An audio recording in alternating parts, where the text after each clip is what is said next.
ஞானானந்தமயம் தெய்வம் நிர்மலஸ்படிகாகிருதியும் ஆதாரம் சர்வ வித்யானாம் ஹயக்ரீவம் உபாஸ்மகி. அஸ்ட்ரோ டிவி நேயர்களுக்கு அஸ்ட்ரோ கேஎஸ் ஐயங்காரின் பணிவான நமஸ்காரங்கள்.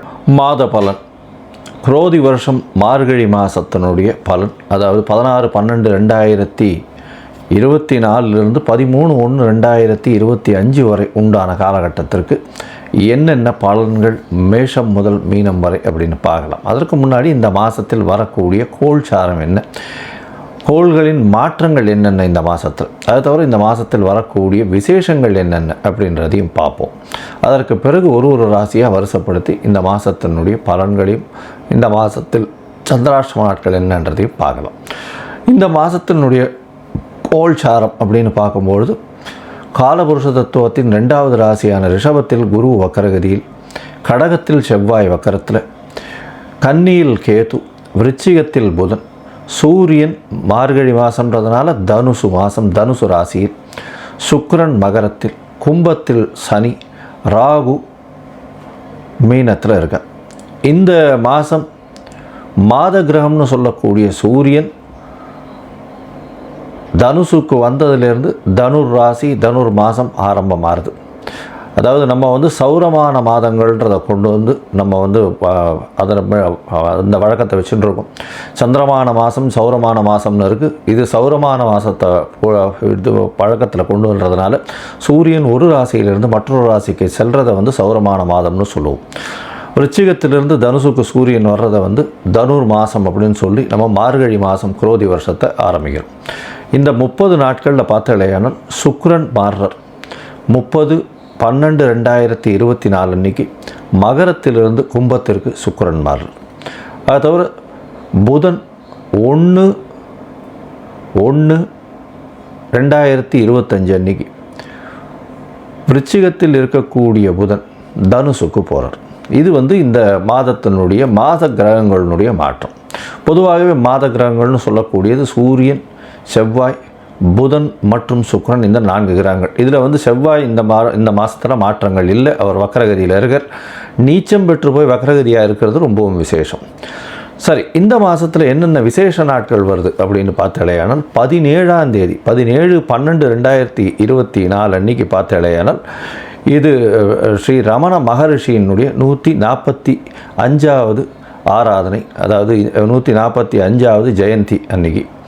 அது ரொம்பவும் பெரிய விசேஷம். ரமண மகரிஷி தெரியாதவங்களே கிடையாது, ரொம்ப பெரிய விசேஷத்தை, அதாவது பெரிய மகானவர்.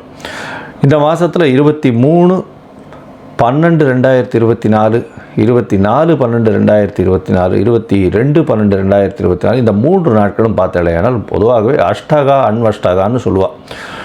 அதாவது தேய்பிரையில் வரக்கூடிய சப்தமி, அஷ்டமி, நவமி, மார்கழி மாதம், தை மாதம், மாசி மாதம், பங்குனி மாதம், இந்த 4 மாதங்களும் தர்ப்பணம் பண்ணுறது ரொம்பவும் வசதி. அஷ்டகா அன்வஷ்டகான்னு சொல்லுவாள். பொதுவாகவே ஒரு வருஷத்துக்கு 96 நாட்கள் நம்மளுடைய பித்திருக்களுக்கு தர்ப்பணம் கொடுக்கணும்னு சொல்லியிருக்கு.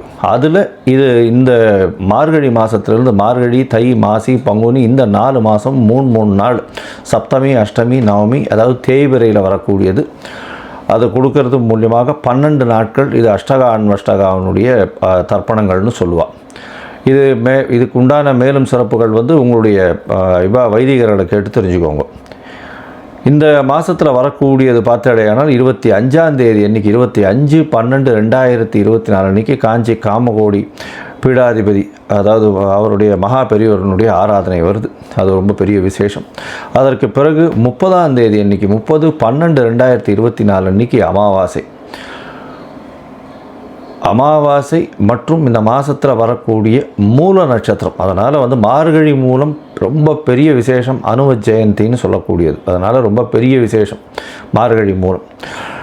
இந்த மாதத்தில் பார்த்தாலேனால் 1/1/2025 ஆங்கில புத்தாண்டு, அதாவது உலகமெங்கும் சிறப்பாக எடுத்துக்கொள்ளக்கூடிய ஃபினான்ஷியலாக மாற்றங்கள் ஏற்படுத்தக்கூடிய விஷயங்கள். அதனால் இந்த கேலண்டர் இயர்னு சொல்லக்கூடிய 1/1/2025 உலகம் மொத்தம் கொண்டாடப்படக்கூடிய ஒரு விசேஷம். இந்த மாதத்தில் அதாவது 10/1/2025 வைகுண்ட ஏகாதசி, அதாவது மிகவும் சிறப்பான விஷயம்னு சொல்லக்கூடியது வைணவ சம்பிரதாயத்தில் ஏகாதசி, அதுலேயும் வைகுண்ட ஏகாதசி, சொர்க்கவாசல் திறந்தவுடனே சொர்க்கவாசல் போயிட்டு வர்றது ரொம்பவும் விசேஷம். வைகுண்ட ஏகாதசி அன்னைக்கு உபவாசம் இருக்கிறது ரொம்பவும் விசேஷம். இந்த காலகட்டத்தில் ஸ்ரீரங்கத்தில் ரொம்ப பெரிய ஏற்றத்தோடு இருக்கக்கூடிய காலகட்டமாக இருக்கும். வைகுண்ட ஏகாதசி ரொம்பவும் விசேஷமான ஒரு விஷயம். இந்த மாதத்தில் பார்த்தாலேயானால் 11ஆம் தேதி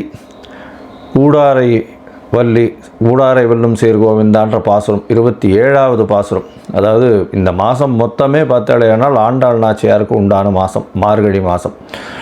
பொதுவாகவே மார்கழி மாதம்னு சொல்லக்கூடியது தேவர்களுக்கு, அதாவது இந்த தட்சிணாயனம்ன்றது ஈவினிங் டைம், அதாவது ராத்திரி பொழுதுன்னு சொல்லக்கூடியது. இது அதிகாலை பிரம்ம முகூர்த்த நேரம்னு சொல்லக்கூடியது. ஏன்னா இதுக்கு அடுத்த மாதம் பார்த்தாலேயானால் தை மாதம் வந்துடுறது, உத்தராயணம் பிறந்துடும். அதனால் இது பிரம்ம முகூர்த்த காலம்னு சொல்லக்கூடியது இந்த மார்கழி மாதம். அதனால் எல்லோரும் கார்த்தால ஒரு 4 மணி 4:15 மணிக்கே எழுந்து திருப்பாவை சொல்கிறதும் திருவம்பாவை சொல்கிறதும் ரொம்ப விசேஷம். ஆண்டாள் நாச்சியார் 12 ஆழ்வார்களில் அவரும் ஒருத்தர். அதாவது ஒரே ஒரு பெண் ஆழ்வாராக இருக்கிறது பெரிய விசேஷத்தை கொடுக்கும். அவர் சொன்னது இந்த திருப்பாவை 30 சொல்கிறது ரொம்ப விசேஷம். இந்த 27வது பாசுரம் பெரிய விசேஷத்தை கொடுக்கக்கூடியது. ஊடாரை வெல்லும் சீர் கோவிந்தான்ற பாசுரம். அது இந்த 11ஆம் தேதி 11/1/2025 அன்றைக்கி வருது. 13ஆம் தேதி போகி பண்டிகை. அது தவிர போகி பண்டிகைன்னா இந்த மாதம் முடியறது. 14ஆம் தேதிக்கு மகர சங்கராந்தி ஆரம்பிச்சுடுறது, தை மாதம் ஆரம்பிச்சுடுறது. 13ஆம் தேதியோடு இந்த மாதம் முடிஞ்சுடுறது. இந்த மாதம் மொத்தமே ரொம்பவும் விசேஷமான நாட்களாகவே இருக்கும். ஏன்னா 30 நாட்களும் சிவன் கோவில்லையும் சரி, வைணவ கோவில்லையும் சரி ரொம்பவும் விசேஷமாக இருக்கும். வைணவ கோவில் எல்லாவற்றிலும் திருப்பாவை சத்தங்களும், திருப்பாவை பாடல்களும், திருப்பாவை பஜனைகளும் கார்த்தால இருக்கும். சிவன் கோவிலில் பார்த்தாலேனால் மாணிக்கவாசகர் எழுதின திருவம்பாவை ஃபுல்லாகவே போயின்னு இருக்கும். இந்த மாதம் மொத்தமே அர்லி மார்னிங் ஒரு 4லேருந்து 4:30க்குள்ளே இந்த காலங்காத்தால் ஓசோன் லேயரும் நல்லபடியாக இருக்கும்னு சொல்லுவாள். அந்த மாதிரி அர்லி மார்னிங் எழுந்து வெளியில் போய் அந்த சில்னஸில் இருந்து மூச்சு பயிற்சி பண்ணுறது, அதை தவிர அந்த பஜனையில் சேர்ந்துக்கிறது, இதெல்லாம் உடல் நலத்துக்கு நல்ல ஒரு ஏற்றத்தை கொடுக்கும். இந்த மாதமே ரொம்பவும் வெற்றிகரமான மாதமாகவும் இருக்கும். சரி, இந்த மாதத்தில் மேஷம் முதல் மீனம் வரை, அதாவது மார்கழி மாதம் அந்த குரோதி வருஷத்தில் மேஷம் முதல் மீனம் வரை என்னென்ன பலன்கள் இருக்குதுன்னு பார்ப்போம். அதுக்கு முன்னாடி என்னுடைய மொபைல் நம்பர் கீழே ஸ்க்ராலிங்கில் போயின்னு இருக்கோம். உங்களுக்கு அஸ்ட்ராலாஜிக்கல் கன்சல்ட் தேவைப்பட்டதுன்னா எனக்கு ஒரு ஃபோன் பண்ணுங்க. உங்களுடைய date, time, place of birth, உங்களுடைய பெயர் மற்றும் தாய் தகப்பனார் பெயர் அனுப்புங்க. என்னுடைய கட்டணம் என்னன்னு சொல்கிறேன். அந்த கட்டணத்தை அனுப்பினதுக்கப்புறம் உங்களுடைய ஜாதகத்தை போடுறேன். சந்தி இருக்கான்னு பார்க்கணும். உங்களுடைய ஜாதகத்தில் லக்ன சந்தி, ராசி சந்தி, நட்சத்திர சந்தி, நட்சத்திர பாத சந்தி, இதெல்லாம் எது இருக்குது அப்படின்றத பார்க்கணும். ஏன்னா பொதுவாகவே பார்த்தோம்னா எனக்கு தெரிஞ்சவா என்கிட்ட வரக்கூடிய கிளைண்ட்ஸ் எல்லாம் பார்த்தோம்னா 40 வயசு, 50 வயசு, 60 வயசு ஆகுது. அவளுக்கெல்லாம் பார்த்தோம்னா மிருகசீரிஷ நட்சத்திரம் நினச்சின்னு சொல்லிட்டு இருக்கா. ரிஷப ராசின்னு சொல்லிட்டு இருப்பா, ஆனால் மிதுன ராசியில் இருப்பா. ஏன்னா உடைப்பட்ட நட்சத்திரங்களில் பார்த்தாலேயானால் இந்த பாதங்கள் மாறுபடும் பொழுது பொதுவாகவே அது ராசியும் மாறுபட்டு போயிடும். அதாவது குரு நட்சத்திரம், செவ்வாய் நட்சத்திரம், சூரிய நட்சத்திரம் இதெல்லாம் ரொம்ப பெரிய மாற்றத்தை ஏற்படுத்திடும். அதனால் எந்த ஒரு பாதத்திலையும் மாற்றங்கள் இருந்ததுனால் நிச்சயமான மாற்றங்கள் தெரியும். ஆனால் இந்த உடைப்பட்ட நட்சத்திரங்களில் ராசியே மாறிடும். அப்போ லக்னமும் மாற செய்யும். அதனால் எல்லாமே மாறக்கூடியதுனால உங்களுக்கு நல்ல காலம் நடந்துகிட்ருக்கும்னு நினைக்கும் பொழுது அது பிரச்சனையில் இருக்கும். என்னென்னு பார்த்தாலும் சந்தியில் இருக்கும். அதனால் முதல்ல உங்களுடைய டைம் ஆஃப் பர்த்தை போட்டு சந்தி இருக்கான்றதை முதல்ல குறித்ததுக்கு அப்புறம்தான் உங்களுக்கு ஜாதகத்தை போட்டு அதற்கப்புறம் அப்பாயின்மெண்ட் உங்களோட பேசுகிறேன். என்ன எளிய பரிகாரம் அப்படின்றதையும் சொல்கிறேன். சரி, இப்போது மேஷம் முதல் மீனம் வரை குரோதி வருஷம் மார்கழி மாதம் எப்படி இருக்குன்னு ஒன்றா பார்க்கலாம். தனுசு, மூலம், பூராடம், உத்திராடம் இந்த 3 நட்சத்திரம் 9 பாதங்களை கொண்ட ராசி. ராசியின் அதிபதினு சொல்லக்கூடியவர் குரு பகவான். குரு 6ஆம் இடத்துல வக்கரகதி பெற்றிருக்கிறது ரொம்பவும் விசேஷம். ஏன்னா இவ்வளோ நாளாக பார்த்தோம்னா குரு 6ஆம் இடத்துல இருந்துக்கிறது அந்த அளவு ஏற்றம் இல்லை. வக்கரகதியாக இருக்கிறது ரொம்பவும் விசேஷம். இந்த மாதம் அதாவது பார்த்தோம்னா இந்த குரோதி வருஷம் மார்கழி மாதத்தை பொறுத்தவரையிலும் 16/12/2024 13/1/2025 வரலும் உண்டான காலகட்டத்தை மாதம் இந்த குரோதி வருஷம் மார்கழி மாதம்னு சொல்கிறோம்.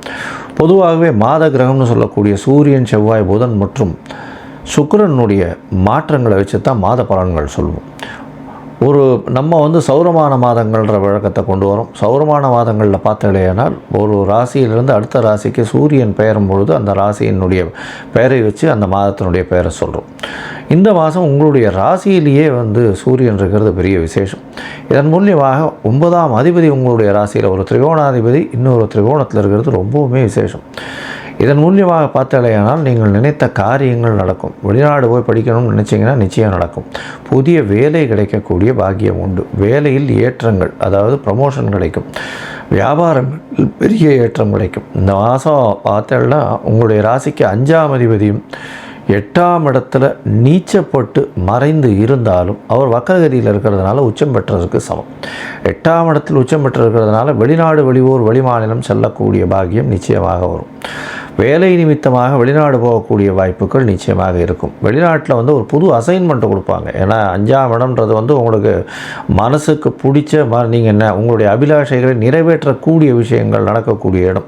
அந்த 5ஆம் அதிபதியை 8ஆம் இடத்துல மறைஞ்சி போய் வக்கரகதி அறையிறதுனால நிச்சயமாக நீங்கள் வெளிநாடு போகணுன்னு உங்களுடைய எண்ணங்கள் ஈடேறக்கூடிய வாய்ப்புகள் நிச்சயமாக இருக்கும். குழந்தைகள் மூலியமாக நல்ல ஒரு ஏற்றம் கிடைக்கக்கூடிய வாய்ப்புகள் உண்டு. உங்களுடைய ராசிக்கு 2ஆம் இடத்துல சுக்கிரன் இருக்கிறதும் சுக்கிரன் செவ்வாயை பார்க்குறதும் பெரிய விசேஷம். புதிய வேலை கிடைக்கும். வேலையின் மூலியமாக வெளியூர், வெளிமாநிலம், வெளிநாடு போகக்கூடிய வாய்ப்பு உண்டு. எழுத்து இதில் பணியில் இருக்கிறவாளுக்கு பெரிய ஏற்றம் கிடைக்கும். சாஃப்ட்வேர் இண்டஸ்ட்ரி, அதை தவிர இந்த டீச்சிங் இண்டஸ்ட்ரியில் இருக்கிறவங்க, அக்கௌண்டிங், காமர்ஸ், பேங்கிங் இண்டஸ்ட்ரியில் இருக்கிறவங்க, அதை தவிர ப்ரொஃபஸர்ஸாக இருக்கிறவங்க, இவங்களுக்கெல்லாம் பெரிய ஏற்றம். தங்கம் இந்த மாதிரி ஏற்றுமதி இறக்குமதியில் இருக்கிறவங்க, தங்க வியாபாரம் பண்ணுறவங்க, தங்கத்தினுடைய பொற்கொள்ளர்கள், நகாசு வேலைகள் செய்யக்கூடியவர்கள் பெரிய ஏற்றத்தை கொடுக்கக்கூடிய காலகட்டமாக அமைப்போகிறது. இந்த மாதத்தில் பார்த்தாலேயானால் உங்களுடைய ராசிக்கு 10ஆம் அதிபதி 12ஆம் இடத்துல இருக்கிறதுனாலையும் தொழில் மூலியமாக வெளிநாடு போகக்கூடிய பாக்கியம் நிச்சயமாக வரும்.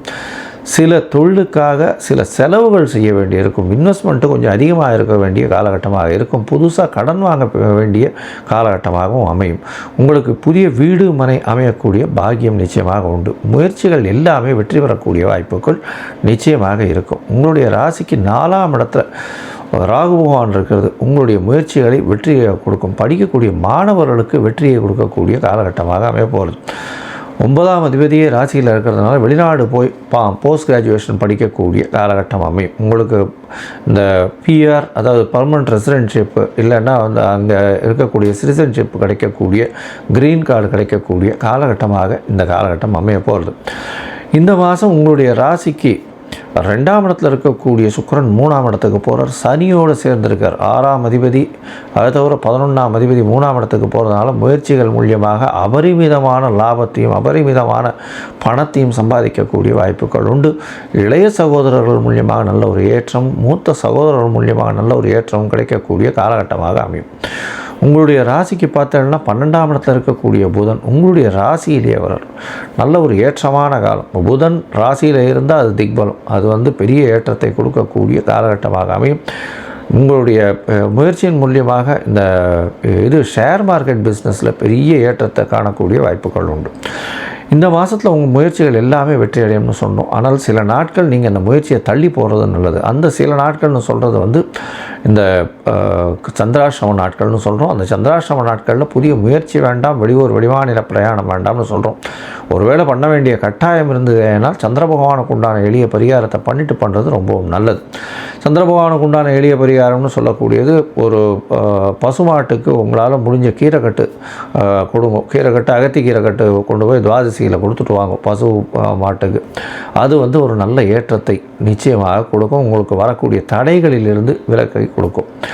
இந்த மாதம் நீங்கள் நரசிம்ம பெருமாளை போய் வணங்கிட்டு வாங்க. அதுவும் தனுசு ராசிக்காரர்கள் கண்டிப்பாக லக்ஷ்மி நரசிம்மரை போய் வணங்கிட்டு வர்றதன் மூலியமாக பெரிய ஏற்றம் கிடைக்கக்கூடிய காலகட்டமாக இந்த மாதம் அமைய போகிறது.